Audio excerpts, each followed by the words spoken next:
I'd like to tell you about the strangest secret in the world.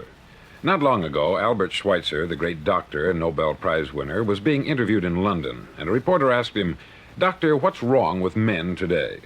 The great doctor was silent a moment, and then he said, "Men simply don't think." And it's about this that I want to talk with you. We live today in a golden age. This is an era that man has looked forward, dreamed of, and worked toward for thousands of years. But since it's here, we pretty well take it for granted.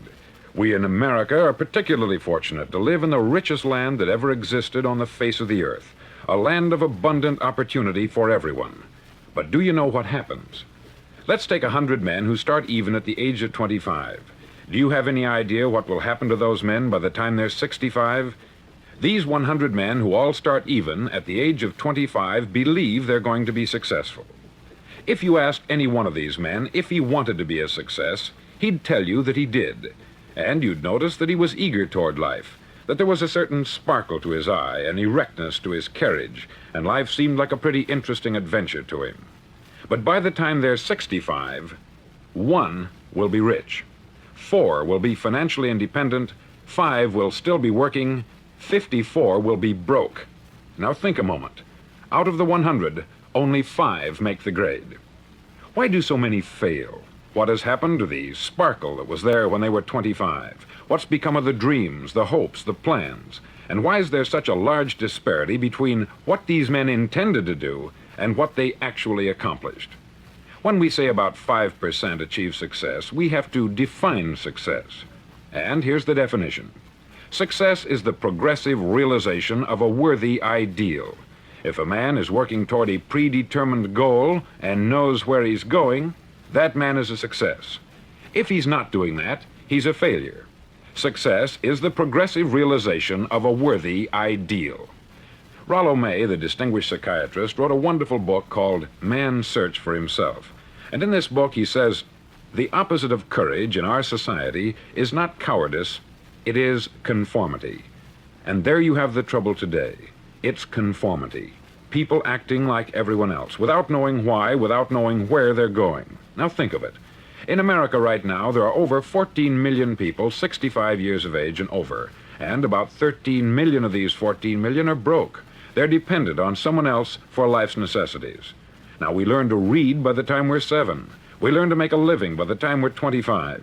Usually by that time, we're not only making a living, we're supporting a family. And yet, by the time we're 65, we haven't learned how to become financially independent in the richest land that has ever been known. Why? We conform. And the trouble is that we're acting like the wrong percentage group, the 95% who don't succeed. Now, why do these people conform? Well, they don't know, really. These people believe that their lives are shaped by circumstances, by things that happen to them, by exterior forces. They're outer-directed people. A survey was made one time that covered a lot of men, working men, and these men were asked this question. Why do you work? Why do you get up in the morning? 19 out of 20 had no idea. If you ask them, they'll say, everyone goes to work in the morning. And that's the reason they do it, because everyone else is doing it. Now let's get back to our definition of success. Who succeeds? The only man who succeeds is the man who is progressively realizing a worthy ideal. He's the man who says, I'm going to become this, and then begins to work toward that goal. I'll tell you who the successful people are. A success is the school teacher who's teaching school because that's what she wanted to do. The success is the woman who's a wife and mother because she wanted to become a wife and mother and is doing a good job of it. The success is the man who runs the corner gas station because that's what he wanted to do. The success is the successful salesman who wants to become a top-notch salesman and grow and build with his organization. A success is anyone who is doing deliberately a predetermined job because that's what he decided to do deliberately. But only 1 out of 20 does that. That's why today there isn't really any competition, unless we make it for ourselves. Instead of competing, all we have to do is create. Now, for 20 years, I looked for the key which would determine what would happen to a human being. Was there a key I wanted to know which would make the future a promise that we could foretell to a large extent? Was there a key that would guarantee a person's becoming successful if he only knew about it and knew how to use it? Well, there is such a key, and I've found it. Have you ever wondered why so many men work so hard and honestly without ever achieving anything in particular, and others don't seem to work hard and yet seem to get everything? They have the magic touch. You've heard them say that about someone. Everything he touches turns to gold. And have you ever noticed that a man who becomes successful tends to continue to become successful, and on the other hand, have you noticed how a man who is a failure tends to continue to fail? It's because of goals. Some of us have them, some don't. People with goals succeed because they know where they're going. Now think of a ship leaving a harbor, and think of it with the complete voyage mapped out and planned. The captain and crew know exactly where it's going and how long it will take. It has a definite goal.